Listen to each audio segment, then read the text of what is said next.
Yes, hello.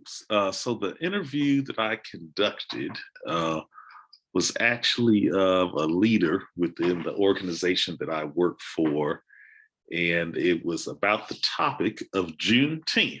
Uh, and the reason I picked that particular topic is we recently had a organizational actual celebration of that topic of Juneteenth. And so the series of questions were just focused around his particular knowledge of what the significance of Juneteenth and how that related to his own personal background.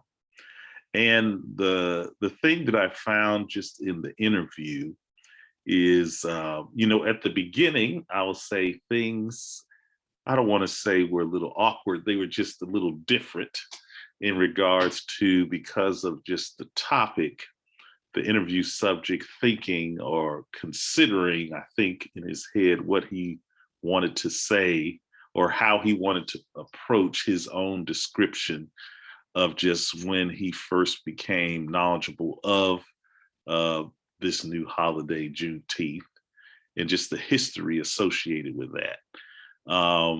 And it was interesting because um, in just his initial response, because he was reflecting back on his own life. And I think he just was stating it was about 20 years ago where he first, or more, 20 or more years ago, where he first officially really embraced the celebration of that holiday.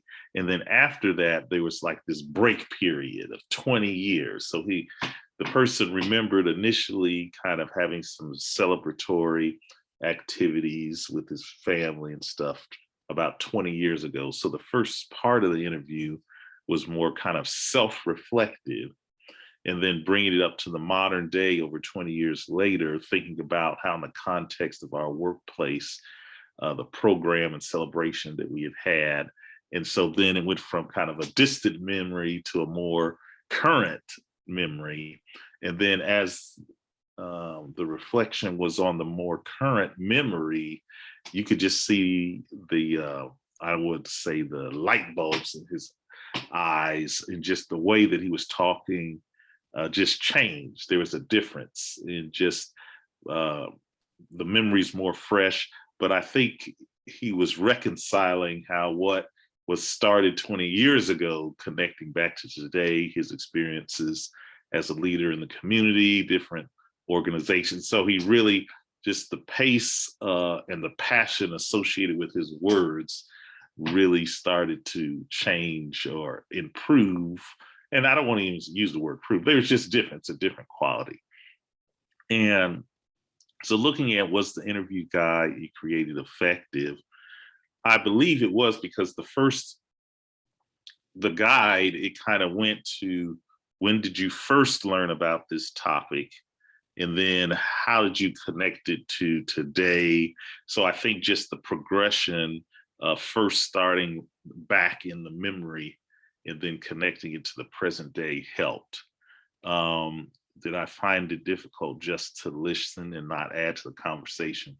I think one of the things just in listening to the interviewees responses, it was different just to kind of listen. So it's the idea you may have in mind an idea of where you want or where you think the conversation or the question may go. But if it goes in a different direction, just being comfortable with that and paying attention really to what's being said. And so using that potentially is okay. So based on that response, what would be another or best appropriate question to provide? And so was I comfortable not controlling the conversation? Yeah, I mean, so I believe I was comfortable, and so I think really just giving into the concept of, hey, really listen to the responses, and then how can those responses drive what should be the next best or next set of questions Were you able to stay in the moment and really listens to the person's responses? Really talked about that because there was the change. And did I make any mistakes during the interview? I'm sure I did. But I think at the end, I think overall the interview was successful because there was some really great content created. And it was a ability for the person to think back and really talk about Juneteenth, the history associated, and the meaning to his or her own life and as a being a leader in the community. So really enjoyed the experience and look forward to doing more qualitative interviews.